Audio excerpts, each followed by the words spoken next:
We are here with the Help Hope Heroes podcast. Stephen Center, for me, they believed in me when I didn't believe in myself. Recorded live at a homeless shelter. I basically reinvented myself with the Stephen Center. Our clients are the homeless, the addicted, those in poverty. We fight the good fight. Tear down some stigmas. They taught me those life skills that I didn't have. What does Help Hope Heroes mean to you? If you come to the Stephen Center, you will be changed in a really good way.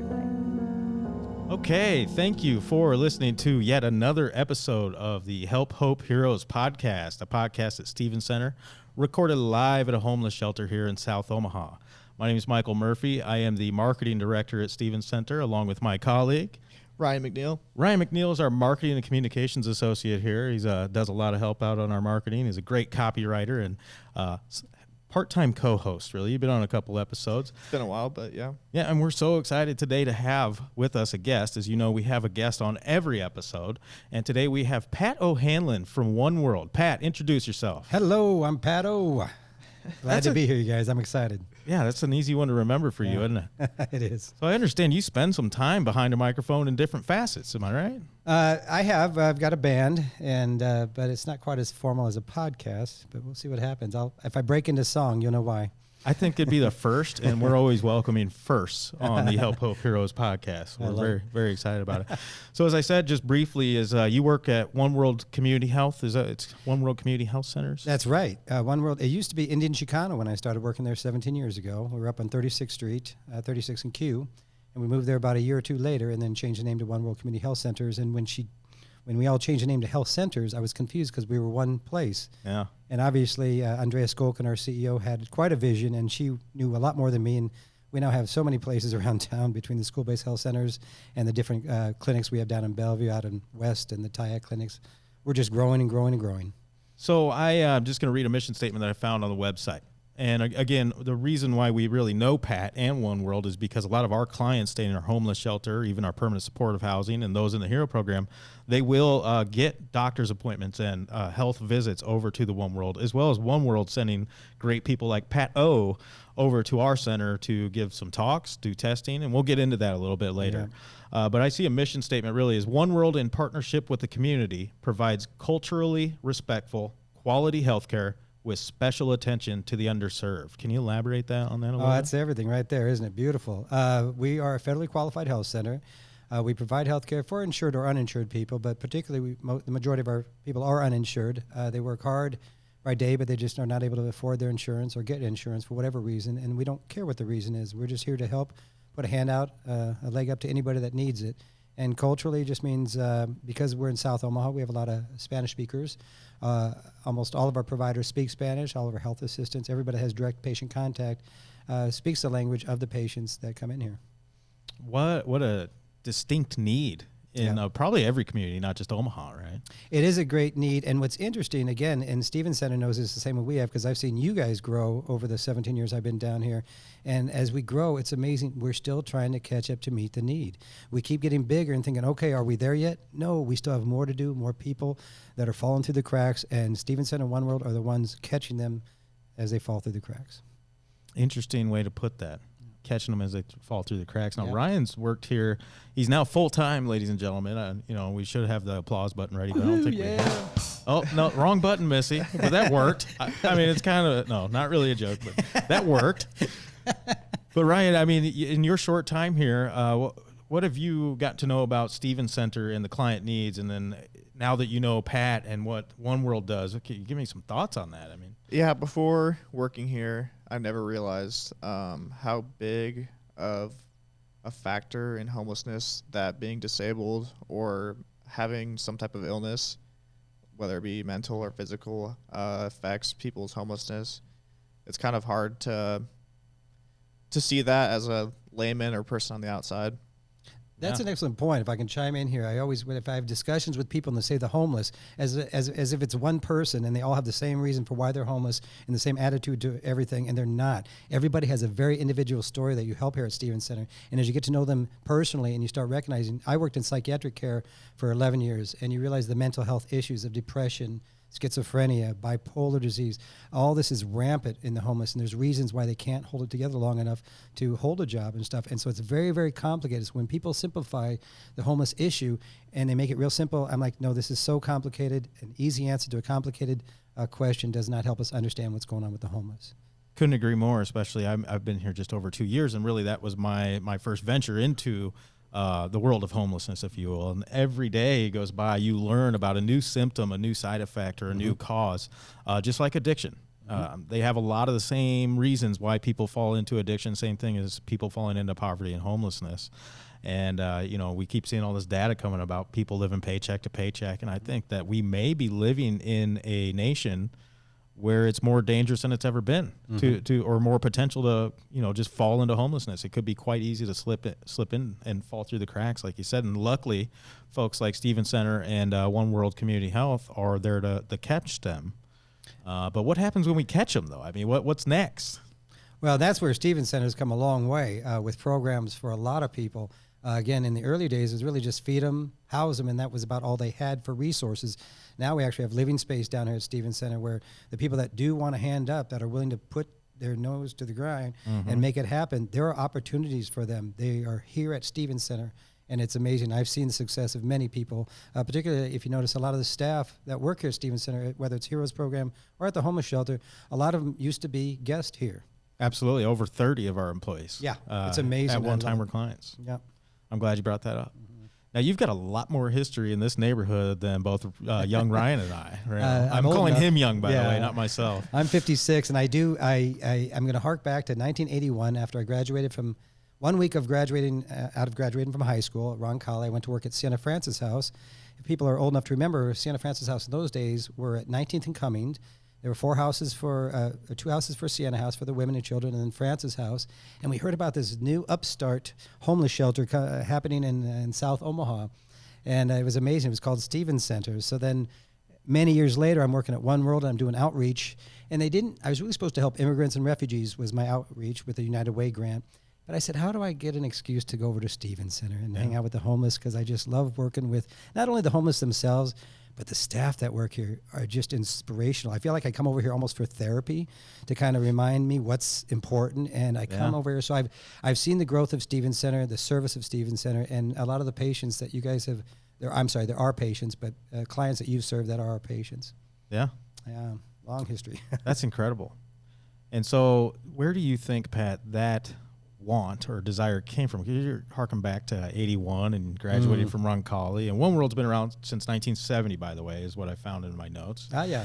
Since 1970. So before you were even really into doing what you do, is there something, and I don't want to dig too deep if you're not comfortable, is there something from childhood or even adolescence that may have driven you to have that type of heart, if you will? I have to admit, it was not a heart. Well, maybe it's a heart.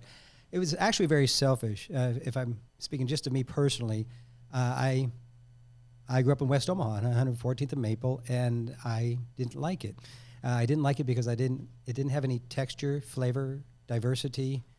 I just felt I needed to see the world. And so it was a very selfish reason. So moving to 19th and Cumming, I finally had the world passing through my house every day. Yeah. And it was opening up me to the world, and it was like traveling in my own city. And it was beautiful. So it was really a very selfish thing and not trying to help others. I mean, if I helped somebody along the way, cool. Yeah, yeah. But it was really about me.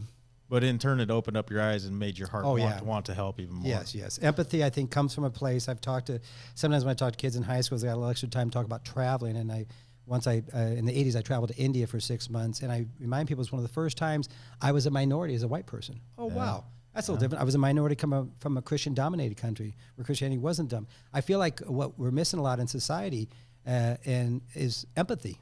Yeah. I think people are having trouble going out saying, well, what if I was in their shoes? What if I had problems and things were happening? And I have a tremendous ability to empathize. For some reason, I was given that gift. It's also a pain in the butt sometimes, because sometimes I really would rather just be safe in my little cocoon, because sometimes too much empathy is a lot of pain. But so important to empathize, and I think anybody that works here has to have that empathy. Absolutely, and I think empathy you might not exactly be born with either. Because if I look back at my mindset as a child or even as a teenager, I don't think I had any empathy. But over the years, I just have kind of grown into that. And then when I work here every single day, the things that you see, the people you come across, you realize how much you have in common with every person from every socioeconomic class. And then you actually realize you may have less in common from the higher classes. Yes. You could find that. Yes. And what else is funny to me is you just said West Omaha or 14th and Maple. Nothing against West Omaha. I love West Omaha. But now that's not West Omaha. That's right. We have gotten so far west. We were the edge of the city. Literally, there was just country after. It was just where I grew up, 96 in Harrison-ish. At the time, in the 82 is when I was born. When my parents moved into Turtle Creek there was nothing but woods and stuff on the south side of Harrison. And now it's residential and some nice shopping centers and stuff like that. Ryan, can you relate to anything he was just talking about? Yeah, I didn't grow up in West Omaha. I sort of had the opposite experience. I grew up in north-ish Omaha, about 72nd and Military. And then when I graduated high school, I moved out to Millard, and I felt the same way. No flavor. Everything's the same. No family-owned businesses or anything. It's all corporate. So about 3 years into college, I moved out of my parents' house, and I had to move down to North Omaha, it felt like.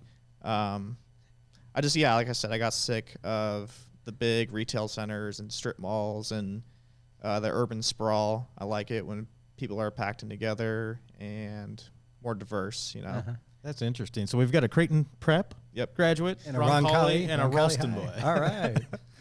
So 2 Catholic schools, right? Roncalli's a Catholic school as well. Right. And I'm going to go ahead and guess a lot of people watching or listening today are both from all 3 of the schools, especially if we're sharing it on our social media, and they may be able to relate, maybe not. And hopefully we can inspire people to take that look and step outside of themselves and look for empathy and look for missions and causes that they believe in. Right. So we're going to keep digging into Pat a little bit more, but I want to touch again. I just noticed again, oneworldomaha.org is a way to find out more information about the organization that Pat works for. Great community partner of ours. And as I understand it, Stevens Center actually gets appointments for a certain number of clients each day. That's right. To travel over to One World. And it's just across the street. That's right. Right. And that is a 100% free appointment. That's right. Correct? That's right. And at that appointment, it could be any type of medical issue. Is it mental health as well? Is it mostly just like medical needs? It's the whole ball and wax. It's everything that is required. Any lab draws are be included in that, any follow-ups. What they do with the behavioral health component is we do what's called a warm handoff. So while the patient is in the room, if the doctor identifies some extra needs, we'll call one of our therapists to come. And many of them are Spanish-speaking therapists, which is a big deal in psych, to come and talk to the patient and find out if there's more needs and how they can address those and make follow-up appointments for them. So it really is meant to be a full help around, and their medications are free too. They go to our pharmacy. If they have a piece of paper that says they're homeless from Stevens Center, they'll pay for those meds. So that's a big deal. And there's nothing more beautiful than when you get into an organization like the ones we work for, and you recognize that One World was created on its own. As a standalone. That's right. But then it is just a perfect piece of the puzzle to fit into what Stevens Center is already doing. That's right. And I'd imagine you support other shelters in other areas of town. Well, in some form or fashion. I actually don't. No, I would like to eventually start getting some Hep A vaccine clinics going here at Stevens Center that would then expand over to maybe Open Doors, Sienna Francis House. Okay, so like what do you already do here at Stevens Center? You come over here and give talks and you do testing of some sort. That's right. Right? The main, I give a lot of flu shots over here throughout the flu season. I've got a nice benefactor in Methodist health system with Mike Krause, and then also James Timmerman at Nebraska Beef buy me a bunch of flu shots. So I just go out in the community and give it, and Stevens Center is one of my favorite places to go. The Heroes program, which for those people who don't know, that's their drug rehab program. I want an amazing program. Staff over there I'm very impressed by. I would send anybody there and say, you're going to get the right care here, because they really do care, and it's the cheapest place in town. A lot of people are court ordered, so they got a tough crowd over there. Got to the point where you're court ordered, you got a lot of good stuff going on already. I'm joking when I say good stuff. Yeah, but interesting stuff. Interesting stuff is probably a better way to say it. Thank you. I do the STD talks over there. I do in high schools around town, but I also bring it over there and talk to them. And it's one of my favorite groups because I tell them when I start the class over there, I said, look, there's not a thing I can say in this group to offend anybody because you've all been there and done this. So let's talk about this now intelligently and have a good conversation. And they all seem to appreciate the myths that I'm able to dispel, the things they've learned falsely about STDs and things like that. And it's a very powerful experience. I always end that class just feeling uplifted and people thanking me for coming over and sharing. And I'm just, again, I think I'd come over here for therapy for me, quite honestly. Don't tell my boss that. Yeah, it's funny how that works. Big benefit to the clients that you sort of don't condemn their lifestyle. And like you said earlier, you empathize with it and treat it maturely. Because I remember learning about STDs in Catholic school, and it was the exact opposite. Scared straight. Yeah, exactly. Scare tactics and guilt, and how it's whatever. I'm not going to badmouth Catholicism, but that's just the experience I had was, and when you're around a bunch of boys, it's almost impossible to be mature about it. Absolutely, teenage boys. Yeah, exactly. And I don't think it's just isolated to a Catholic school either. Yeah, I think you're Ralston probably was right, the same experience, just a scared straight type. We want to scare you into abstinence rather than just being real about it and saying perhaps you won't be abstinent, but here's how you protect yourself. Is that kind of the talk you give? That's a good point, because actually it's even changed in the time I've been giving it. When I started this off, my PowerPoint still has the gross pictures of the warts and stuff. And Yeah. I've had 8th graders come out and go like mad at me for showing them these pictures. Like, why'd you do that to us? And other people leaving class like, I'm never gonna have sex. I'm like, yeah, it doesn't work that way. Sex is one of the most powerful forces on this planet. You got to figure out what works for you. You make your own decisions in life. I know the Catholic point of view is abstinence only. I don't do abstinence. I also don't do. I don't try to scare them. I do try to give them anecdotal stories of real patients that I've had. When I talk to them, I don't tell them sex is bad. I tell them bad things can happen to you from sex. Yeah. I also tell them, fundamentally speaking, anytime you choose to engage in sexual behavior, there's a risk, period. Yep. I'm not saying your thing's going to fall off or something. No, it's just every time there's a risk, and there's higher risk and lower risk. And at the end of the day, you got to decide what you're comfortable with and what risk you're able to take. And after 45 minutes with me, you're fairly warned. And at that point, you got to accept whatever risk you took. Yeah. Sorry to say it. Makes sense. Yeah. It's probably the proper approach, especially when you're dealing with the population that we're dealing with. That's right. But it has changed over the years. Again, in the old days, 10 years ago, it was scare them, gross pictures, and oh my God, I'll never. Now we got new people. Luis Vasquez is at One World, and Bianca are both teachers. They go to the high schools, same classes I teach, but different ones. But they actually do the more quote unquote modern version. They're young and hip, and I'm the old guy. And they do a lot of, they don't do pictures. They've studied. The kids don't respond. They respond to the pictures, but get distracted from the themes they're trying to learn. Yeah, so they absolutely. really have a more substantive approach to it of what they've learned that really works with kids, and they do a more. And that's what One World does outreach. A lot of youth-oriented groups and stuff like that. So you also do like tuberculosis testing here Oh, at that's Stevens right, I Center have for done the that. employees, right? For the employees as well. That's right, yeah. And why is that so important for us as employees to have that type of testing done? Well, first of all, TB was essentially eradicated a while back, but it's come back. It really comes from foreign-born. No, I'm not putting down immigrants. It's just a reality if it came from other countries. And because One World is on the front line of that, and the number one TB clinic in Omaha is at One World, we're doing that regularly. Because here at Stevens Center, you have such a mix of people coming from all directions, anybody and everybody's just going to be at higher risk. You're living in close quarters to each other. Okay. So again, TB's passed through sneezing, coughing. Oh God, in wintertime, we're all sneezing and coughing. If somebody was TB, you know if they have TB and that's why they're sneezing and coughing, and they're contagious, or they just have a cold during winter. And so it's really important to get on the front line of that and protect the employees. And eventually it'd be nice if we could even follow up on the clients of yours and stuff. But it's kind of hard to do the follow-up because of such a transient population. They're always moving on. Yep. And so with all that being said, we all three have some compassion here for the clientele that we serve. And something struck me a little bit ago is Ryan just wrote this great article in our newsletter that just came out earlier this week. And if you haven't checked it out yet, you can go to stevencenter.org, bottom of the page, click on newsletter. We also posted a link out on social media and stuff. But in this article, he says it's time for us to start, and I'm paraphrasing here, but it's time for us to stop looking at addiction with an angle or perspective of condemnation and start looking at it with an angle or a perspective of compassion. Right. Why did you say that, Ryan? Well, from my experience with family and stuff having addiction, people just aren't nice about it, I guess.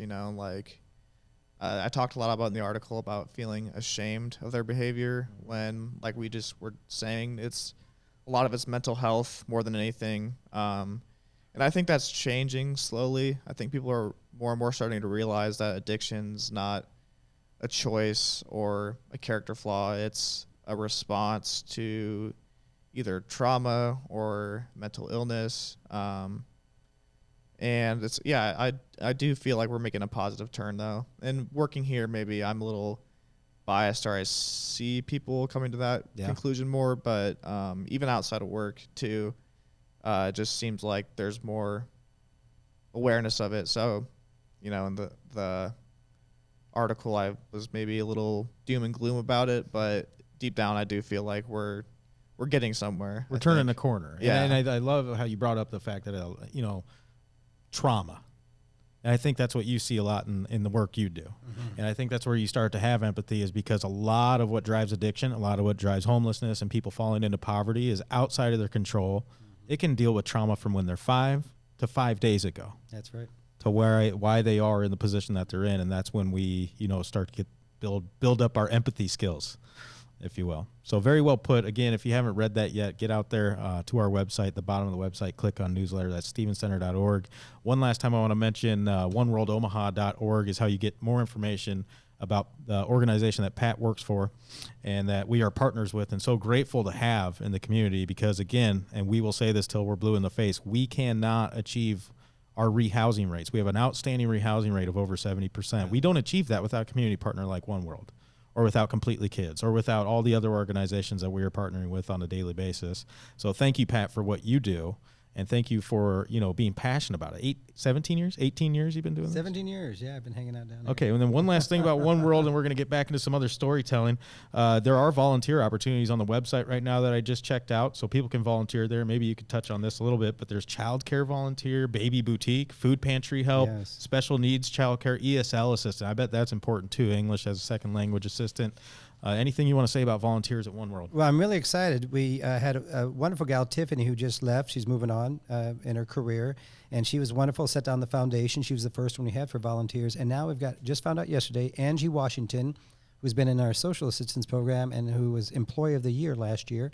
At big heart, very caring, and she's going to, I think, really take the foundation of what Tiffany said and make this volunteer opportunities more vibrant, just more opportunities for anybody and everybody. So she'll probably come back maybe at another podcast, guys, and give a little talk with you guys. That'd be fantastic. I think We'd you'll love to find have her it. very engaging. She's a wonderful woman, very, very wonderful woman. Great. We would be happy to have her Yeah. back. Now, Ryan, do you have any more questions about the One World side of things? Because then I'm going to dive more into Steven Center, Pat OHanlon type stuff. So I guess my question is, what kept you there for 17 years? Oh, great question. Oh, wow. You catch me. How can I say it? I think Ryan should get an award for Yeah, catching you off I guard. I didn't know it was possible. I was going to say naturally they just haven't fired me yet, but that was easy about. Hold on. Knocking Yeah, on wood. exactly. Andrea, are you listening? It's who we serve. The bottom line is who you serve.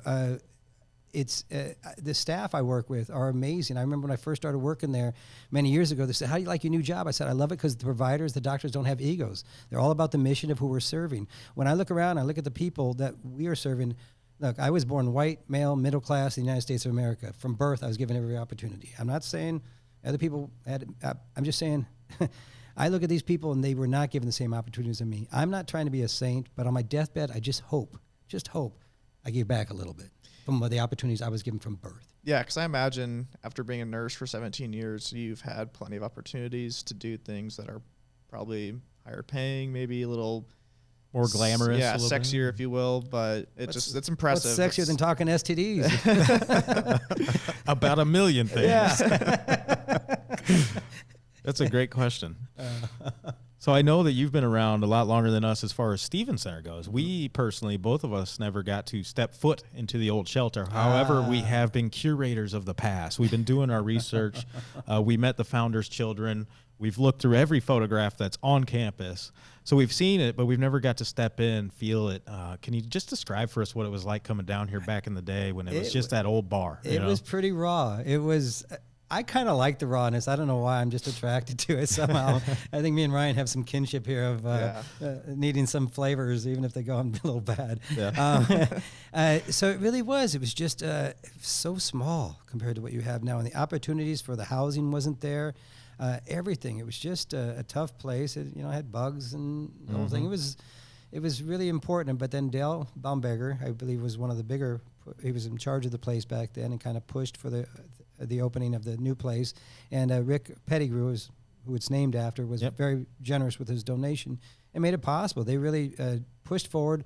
Fortunate enough, donors saw the beauty of what they're doing and investing in the Stevens Center is the easiest investment I could see anybody ever making, because it will always go toward helping somebody, period. All right, we're going to take you out on the speaking trail, and you could say that for me all the time. I know it because sounds we're like always cliche, looking but I for actually invest- mean that, you guys. That ain't BS. I believe it. I believe it. You know, and a lot of people say when they step foot in here, and I got the tour before I was ever an employee or even had prospects of being an employee here, and you just feel the specialness, you feel the kindness, you just feel that something great is happening here, and it's in the positivity of.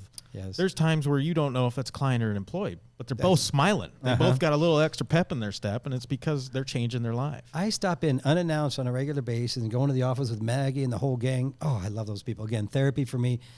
They all got their stuff together. They all just seem to maintain some sort of positivity. And everybody knows how difficult it is working in a shelter, because I learned this back at Santa Francis House. There's something where, you know, when people are asking and taking, you got to find a place in your life where you get replenished. If you don't have that, you'll wash away and you can't keep it up. But the staff that are here somehow are able to replenish themselves, keep themselves focused on their service, and keep their attitudes up, keep their spirits up. It's amazing, truly. Pat O's in a band.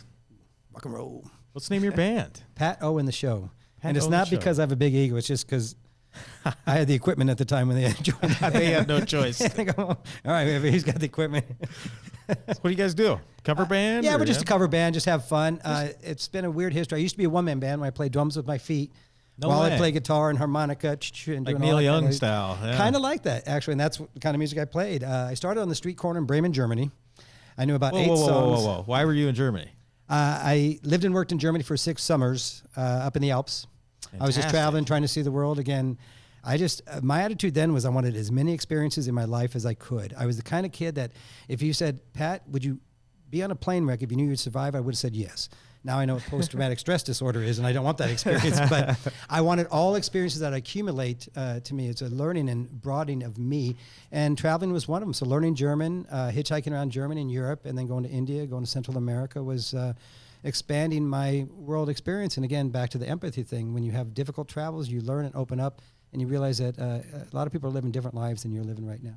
That's interesting. Fascinating. That is interesting. So you started doing that on the street corner. Street corner, Bremen, Germany, and I didn't play guitar very well. Still not that good. Kind of but, self-taught, are you? Yeah, totally. Just put the fingers here, and I only knew about 8 songs, and I knew that the Germans really appreciated folk music from around the world. Yeah. So my ruse was to act like I was a folk musician, like not from Omaha, Nebraska, but from the country. And I got this flannel shirt, which I still got hung up on my wall, and I borrowed this guitar from a guy, and this kind of hat that would make me look kind of hobo-like, because I was a Woody Guthrie fan. I loved Woody Guthrie. Yeah. And I would try to sing Hank Williams Sr., if you know, and I try to sound as twangy as I could. Yeah. They didn't know I was really from Omaha, so I do, hey, good looking, what you got? And so I just do that twang.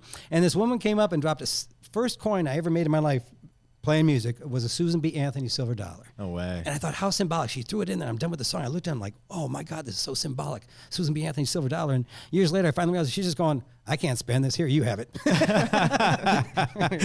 Ain't gonna do me no good. But that's where I started, Bremen, Germany. And I started on the street corner here in Old Market when I was playing, and then slowly got up to a 6-piece band now. And never expected it, never planned on it. But the philosophy was always, let's have fun. Yeah. And celebrate life together. It's not about sounding good necessarily. It's about 3 chords and you and I singing together. That's cool. all we want. You like community. I love community. You like fostering community. I'm a connector of people. I connect people. That's where I'm at my best. I'm getting that vibe here. Yeah, I big like time. to connect people.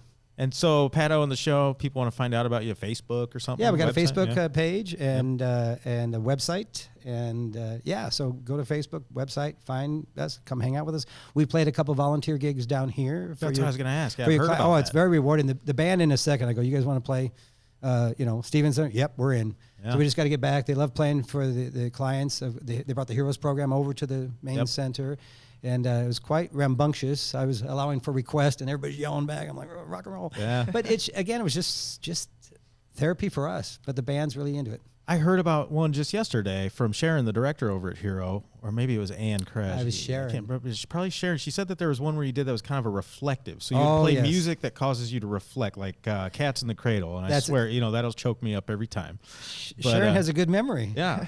So what's that about, though? Well, it started way back in my psych years when I worked at Richard Young. I would do therapy groups. Well, I do 5 different groups. One with the elderly, one with the children. That was just fun and distraction. One for the whole community. And one was a therapy group for our outpatient groups. And we do a theme like that.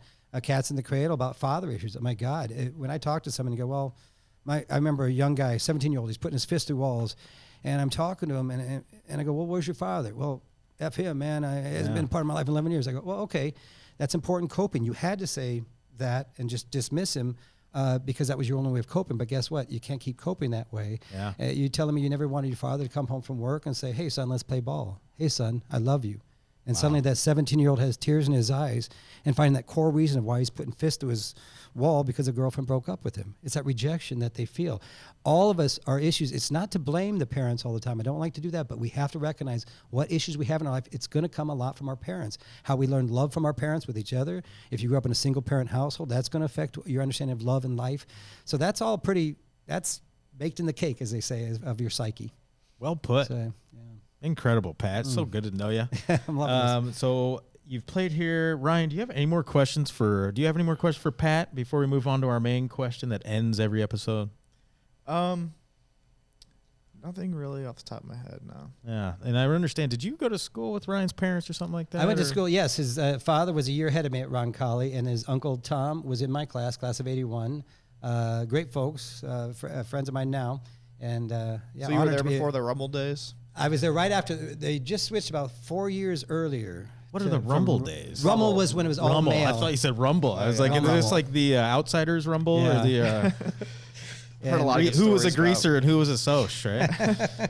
I hung out with everybody. I was always back to the connector. I would sit at the all-girls table, go sit at the burnouts, go sit with the jocks, and it was I just go between all groups. I belong to everybody. I think it's incredible is I get the sense that you're a connector, and that's completely, not even other duties as assigned as your job, right? Yeah. And I think this job does give you this opportunity to spread yourself out, connect other people in different ways, and then you see new opportunities and you get joy from that. So hats off to you, Pat, That's for right. what Thank you do. Thank you, brother. Thank you for the time today. Yes. And now for the perplexing question that ends every episode of the Help Hope Heroes podcast.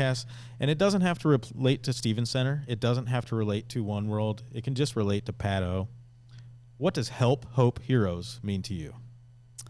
Oh, that's a powerful question because those are three very powerful words. And I try to think of, I remember a time when I was in India and I had this I was so alone and I felt very empty inside. And I was taking this boat and I was along this water and I got off this boat and I slipped and I cut my foot and these people were laughing at me at this small shack nearby and I felt so empty.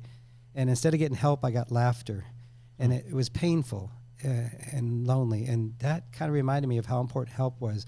How many times in my life when somebody's given me that hand out and showed me maybe where to go. I had good teachers at Roncalli High School that really showed me the way and gave me a sense of direction, and I could have gone off the rails in different directions, but I had those guides there. And so help is very important. Of course, hope. Without hope, what is there? You wake up in the morning without hope, you don't want to live. Hope is what it's all about. So think about what, and I do say specifically here at Stevens Center or One World, how many people with medical bills that can't afford them suddenly realize, I can go to a place where I can get this and I can afford it. And I'm going to get those medicines I need and I'm going to make changes in my lifestyle. I'm going to meet with a nurse that's going to help me with my diabetes. I'm going to talk to a doctor that doesn't judge me for who I am. They just care about me and they want to help. And that gives me hope. And suddenly you start going, I can get up in the morning. I have that little extra strength to push forward. I can start bettering myself. And again, without hope, no reason to live. The heroes are obviously the people on the front lines in the trenches. I say we've got doctors at One World that are just they blow me away. They are truly saints, and I'm not overusing that word. They give of themselves daily without an ego for no other reason but it's the right thing to do. The staff here at Stevens Center, I see them give without the thanks, without anything. Why? It's the right thing to do. They are my heroes.